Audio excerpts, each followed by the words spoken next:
Hey everybody, how's it going? Happy Monday morning, the start of another week, and we got more Seahawks stuff to talk about. This is a request from my thumbnail creator, Mask Temple. Shout out to him. He made the thumbnail for this video as well, of course. He wanted my thoughts on this, so let's go ahead and talk about it. Let's talk about the running back depth chart for the Seattle Seahawks. If you take a look at the 2021 Seattle Seahawks, there are some things that you feel like can be very reasonably assumed. There are some assumptions you can make and feel very comfortable about going into this season. Things that you just know are going to happen. Like, for instance, Puna Ford is going to do at least 8 things over the course of the season that make Seahawks Twitter freak out about him. DJ Reed is going to earn rave reviews from the people on the Seahawks Twitter for doing something that somebody of his height should not be able to do. You're going to see Tyler Lockett make some insane back of the end zone toe tip touchdown catch. Things like this, you just know they're going to happen because we know some of these players and we know this fan base. We just know how this stuff works pretty well at this point. One of those things that you can just take as a given would have to be, on the negative side, Chris Carson will not play 16 games. It's been 4 years for Chris Carson's career thus far, 4 years, and I don't want to say he misses a lot of games, but he hasn't played a full season yet, and there's a lot of evidence that indicates he just can't quite take the pounding. Now, if he were to play 15 games, I don't think anybody would be too upset about that. If he were to play 14 games, I don't think anybody would be upset about that. But we have to remember that in 2019, he did suffer a major injury. It just so happened to occur in the 15th game of the season.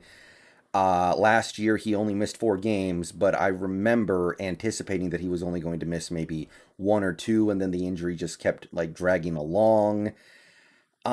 Yeah, Carson will not play 16 games, and that's not really an indictment of him as a player. Most running backs who play the way that Chris Carson does are not going to be able to play a full 16-game season.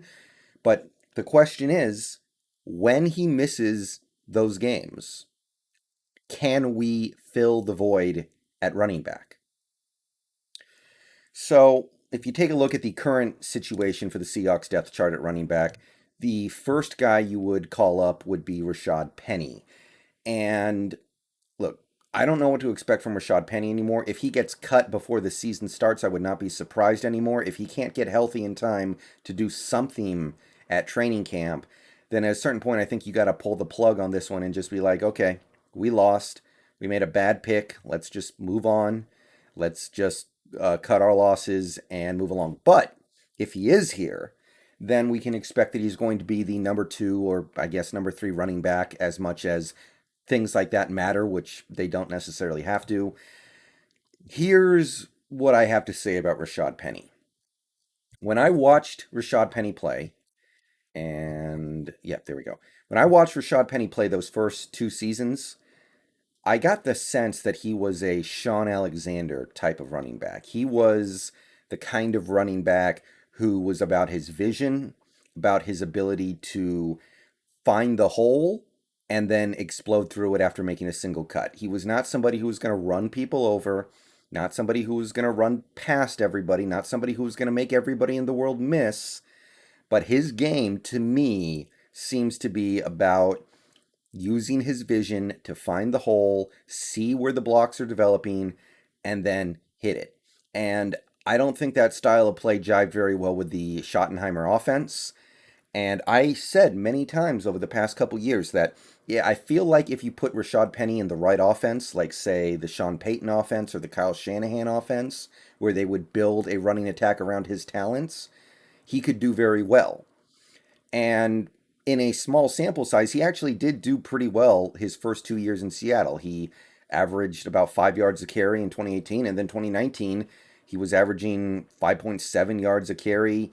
He had just started to come into his own, really.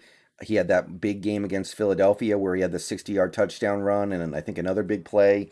He was starting to put some stuff together. And then he got hurt, and we really haven't seen him do anything since, basically.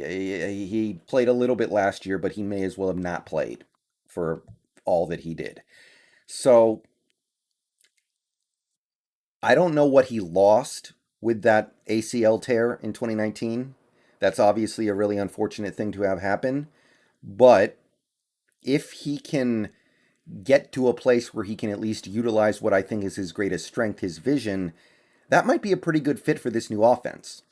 I feel like the Waldron offense is going to lean more heavily on outside zone running, on just getting the ball to the edges, putting the running back in a situation where he has to read blocks and then make his cut. I think this could all help Penny, and if he gets the opportunity to play in a few games as the featured running back, I think it could go pretty well because I think his talents fit the new system.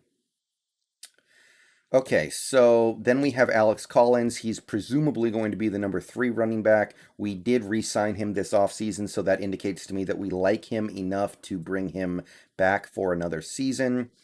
I don't think he's going to get cut before the season starts. I think he will make the 53 man. So, Alex Collins, interesting career. He actually was drafted by the Seahawks and didn't do anything. Then he went to Baltimore and immediately had a 1,000 yard season in just 15 games. Well, close to a 1,200 yard season, actually, and looked like he was going to be something in the NFL after all, maybe a little bit of a late bloomer. And then in 2018, the bottom fell out. I think he had a fumble problem. It ended very quickly for Alex Collins, but we decided that after taking 2019 off, it would be a good idea to bring him back in, so we did. And he was pressed into action a few times because Carson was hurt, Penny was hurt. I think Travis Homer got hurt at some point last year, so we just had to throw him out there. And I didn't think he looked that bad. It's a very small sample size. This is a game's worth of action at most.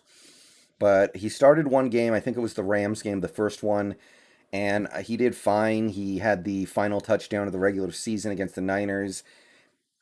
There's definitely something here, but it's been 4 years since he looked like a starting running back. 2018, he really didn't play well at all. 400 yards on 114 carries is not anywhere near good enough. 2019, he took the year off completely. So I'm not feeling a ton of confidence toward Alex Collins being the guy. So maybe he can play his part well over the course of the 2021 season, but I don't think that part will be carrying the offense. Okay, so back to the depth chart here, real quick. I'm going to pass over Connor Weddington, even though I think he has a good chance of making the roster. It's pretty clear to me that our plan with Connor Weddington is to use him as like a third down back, a pass catching back. So he can't be an every down guy. We're talking about guys who can be the every down guy. If Carson goes down, because there's no doubt he's the every down back, we're trying to find a guy who can fill in for at least a couple games because, again, Carson's not going to play 16 games. We have to make that assumption right now. And Penny, maybe. Collins, but Weddington is not really going to be on that list because that's not what he can do, even in the best case scenario. So let's instead look at two of our practice squatters. Let's start with DJ Dallas. And what can we say about him after one season? Nothing overly positive. 3.2 yards a carry.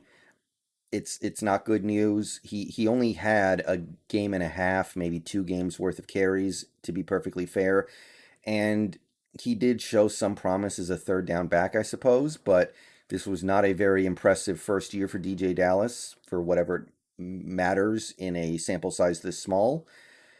I didn't see a ton from him that first year either in terms of talent that made me think, oh, this guy could be something useful in future years. I just saw a guy who wasn't really good at anything but was able to use his body and move his arms in a way that generally resembles the way a running back does. So, in order to get a bigger, fuller picture on DJ Dallas, we have to go back to his college years. Let's take a look at what he did at Miami for 3 years before getting drafted in the fourth round. Even at the college level, he was not really a featured back. The year where he saw the most action was his junior year, 2019. He averaged about 11 and a half carries a game to go with a catch and a half. So 13 touches a game was the peak usage for DJ Dallas, even in college. He never had more than 700 rushing yards in a season. He was effective. There's no doubt about it. His junior year, he averaged 6 yards a carry and he had 8 touchdowns. He was an effective player, but he was not somebody who was going to get a lot of touches. He was not somebody who was a featured back even in 2019. This is not a guy who I think you can count on to carry a load of 25 plus touches week in and week out.